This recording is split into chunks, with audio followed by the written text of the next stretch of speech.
Hello everyone, this is Amrita Bordike and welcome back to my channel. If you're new here, I'm a physician, photographer, and filmmaker. And in today's video, I'm sharing my favorite iPad Pro apps that I use in my photography and filmmaking workflow. The first one that I'm going to start with is my favorite photo editing app, that is Lightroom. It is intuitive and easy to use, and I rarely have any glitches on it. It works quite well with the iPad Pro, so well in fact that when I'm traveling, instead of reaching for my MacBook Pro, I actually do a lot of my photo edits on the iPad itself. The next app that I constantly use nowadays is Notion. I used to use OneNote very heavily in my filmmaking and photography workflow before. But over the past year or so, Notion has completely won me over. I love it. I use it for my YouTube videos, for my photography planning videos, and even for my gardening videos. It has been such an helpful app in my workflow, and I love that I can access it from all different devices because it syncs from my iPad to the iPhone to even my MacBook Pro all at one time. And if I'm making changes in one document in the iPad Pro, it will immediately show up on my iMac or even my iPhone if I'm on the run.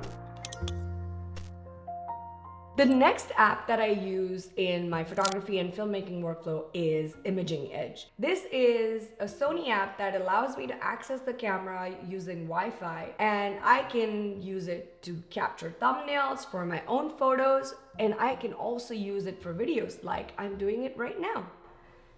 I don't know if you can see it, but there it is.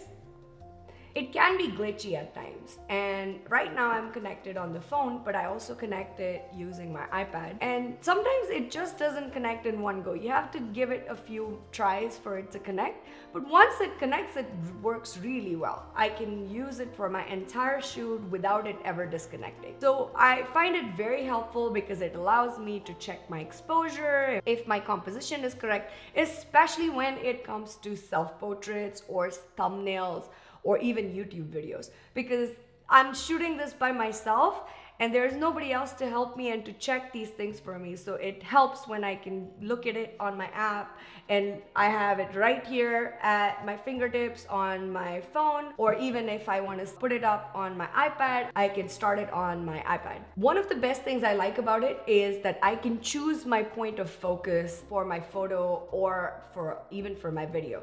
For now, for example, if I click on my own image rather than click here, it will start tracking my face. And if I am doing photography, I can use it to actually choose my point of focus in the image.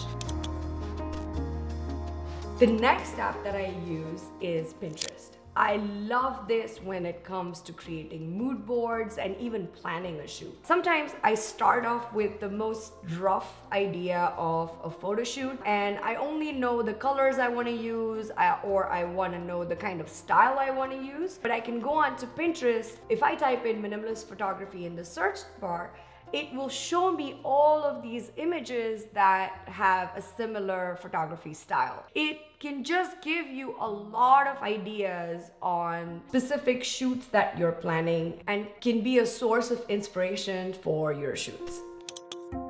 Although I don't use this next app on my iPad a lot, I love Photoshop and I use it all the time on my MacBook Pro and my iMac. This app came out, I believe, last year, and I haven't traveled a lot last year, so I never ended up using it on the iPad. I always just edit on my iMac or my MacBook Pro. But I think it will be amazing to have this full-scale version of Photoshop right at my fingertips on my iPad Pro when I start traveling again.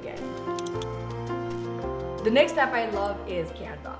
I will be honest, I underutilize this app because I do a lot of my edits and I create a lot of my images in Lightroom or Photoshop. But you can actually create YouTube thumbnails or IG stories in this app. It has so many great features and you don't even have to go in for the pro version. Even on the free version, they give a ton of features and you can use it for a lot of different things. So the next app is not specifically a photography or filmmaking related app, but because I use it so much, it would be unfair of me to not include it in this video, especially because I end up using it so much every day, and that is Kindle. If you've seen my previous video on how I read over 120 books in 2020, I'll link it up here. You will know that I love this app. When I travel, when I have a moment to myself to be able to just open this app and start reading. A lot of the books that I have recently started reading are related towards creativity and productivity mindset, which ends up helping me in my photography and filmmaking workflow. And those are the books that I will end up reading through the Kindle app. The other two apps that I feel deserve a quick mention in this Kindle category are my library apps that I end up using a lot. They are Libby and Cloud Library. I love these two apps, and if you want me to talk more about these apps, you can check out the video that I created about the 120 books that I read. But if you want more information, let me know in the comments below and I would be happy to create another video on it. These are fantastic apps, free apps that you can use to get books for free from your local libraries. I have gotten so many books over the years for ebooks and audiobooks. Especially I feel audiobooks, it's a treasure trove. I love these two apps and I end up using them all the time. I would highly recommend them. Do you have a favorite app that you use on iPad Pro? If so, please let me know in the comments below because I would love to try them out. Thank you so much everyone for joining me today and have an amazing, amazing day. Bye-bye.